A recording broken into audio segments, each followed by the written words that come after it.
Hello दोस्तों, स्वागत है एक बार फिर से आप सभी का हमारे चैनल हॉन्टेड नाइट्स में। अगर आप पहली बार हमारे चैनल पर आए हैं और पहली बार मेरी आवाज़ सुन रहे हैं तो हमारे चैनल को सब्सक्राइब कर लें और साथ ही बेल आइकन भी ऑन कर लें ताकि हर रोज़ आपको एक डरावनी और दिल दहला देने वाली कहानी सुनने को मिले।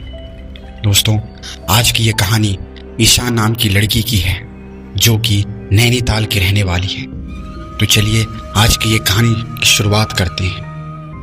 हेलो दोस्तों, मेरा नाम ईशा है और ये कहानी मेरी दोस्त सारिका के साथ बीती हुई एक सच्ची कहानी है जो उसने मुझे कॉलेज के टाइम पे सुनाया था। सच कहूँ दोस्तों, उसकी यह कहानी सुनकर मेरे भी रोंगटे खड़े हो गए थे। एक बार की बात है, उस समय सारिका 15 साल की थी जो छुट्टियों में अपने गांव घूमने के लिए गई हुई थी। सारिका जब अपने दादी के घर पहुंचती है तो उसके दादा दादी अपनी पोती से मिलकर बहुत खुश होते हैं, पर यह बात किसी को नहीं पता थी कि जल्दी ही इनकी जिंदगी में इनकी खुशी पर एक ग्रहण लगने वाला है। सारिका का कुछ दिन तो उसके गांव में बहुत अच्छे से बीता। फिर एक दिन सारिका अपने सहेलियों के साथ गांव के बगीचे में खेल रही थी। सारिका खेलते खेलते आम के पेड़ को देखती है। उसके बाद वो अपने सहेलियों से कहती है, चलो ना आम तोड़ते हैं। सारिका ढेले से आम को तोड़ने की कोशिश करती है और उसका ढेला आम पर लग भी जाता है, जिससे आम नीचे गिर जाता है। पर आम के गिरते हुए थोड़ी दूर में मिट्टी से दबे एक पोटली के पास चला जाता है। सारिका जब आम लेने के लिए वहां पहुंचती है तो उस पोटली का थोड़ा सा हिस्सा उसे दिखाई देता है। वो सोचती है कि यह क्या है। ये सोचकर वो पोटली बाहर निकाल लेती है। उस पोटली को खोल कर देखती है तो उसमें कंगन मिलते हैं जो बहुत पुराने दिख रहे होते हैं। सारिका तो पता भी नहीं था कि ये कंगन उसकी ज़िंदगी का सबसे भयानक हिस्सा बनने वाला है। वो कंगन उसे अपने और आकर्षित कर लेता है, जिसकी वजह से वो उस कंगन को लेकर अपने घर चली आती है। घर आकर वो ये सारी बातें अपनी दादी को बताती है और वो कंगन भी दिखाती है। फिर दादी ने जो कहा वो सुनकर सारिका डर से कांपने लगती है। दादी कहती है कि वो पोटली कोई आम पोटली नहीं थी, वो एक चुड़ैल की पोटली थी।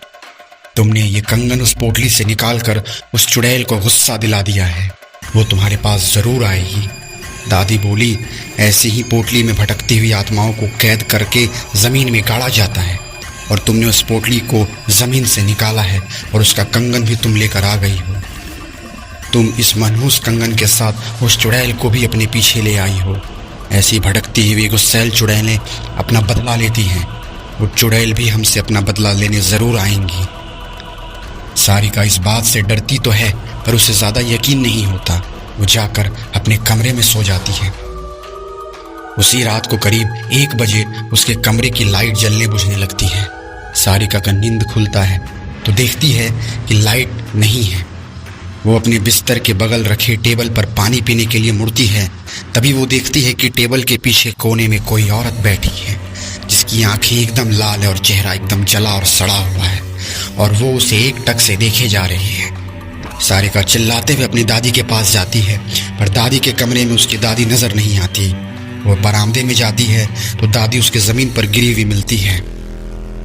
सारिका अपने दादा को खोजने जाती है पर उसके दादा उसे कहीं नजर नहीं आते।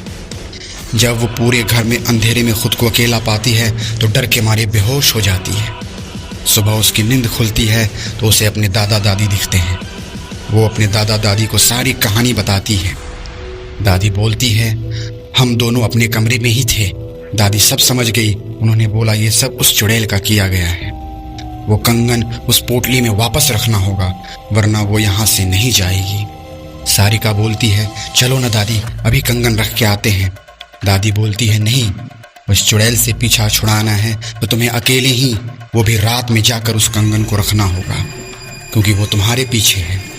इसलिए दादी ने उसे रात में जाने से पहले एक मंत्रों से युक्त ताबीज़ उसके हाथ में बांध देती है। अब सारिका रात होने के बाद अकेले बगीचे की तरफ निकलती है।